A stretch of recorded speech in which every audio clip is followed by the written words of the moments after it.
spawned out fish here. Real thin but nice long fish. So stay tuned, more walleyes like this trolling on the Fox River. Midwest Addiction. Welcome to Fishing in 5.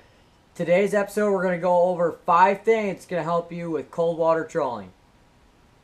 I'm going to share with you my 5 tips that help me not only put fish in the boat but get the fish to the boat after they bite.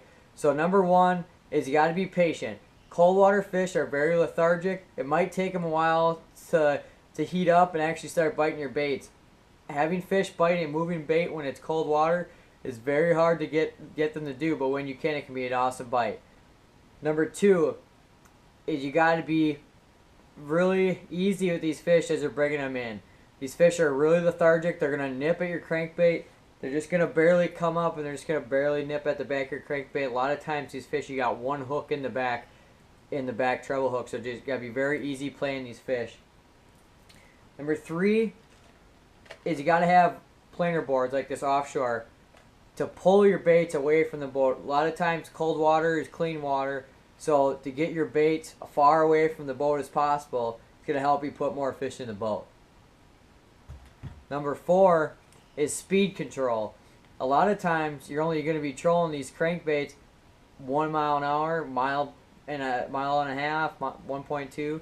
So speed control like this Minn Kota iPilot with my trolling motor makes me a lot more efficient than trolling with my little engine, my kicker.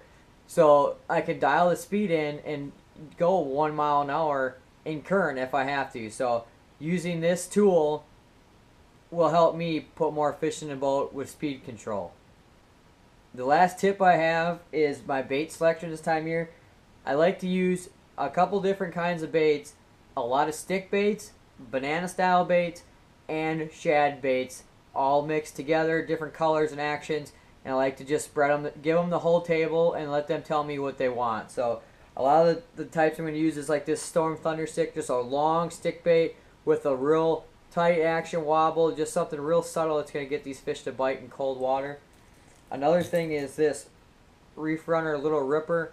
You know, it's got a kind of a banana style to it, but real kind of a side-to-side action, but it's just enough to get these fish to entice to bite.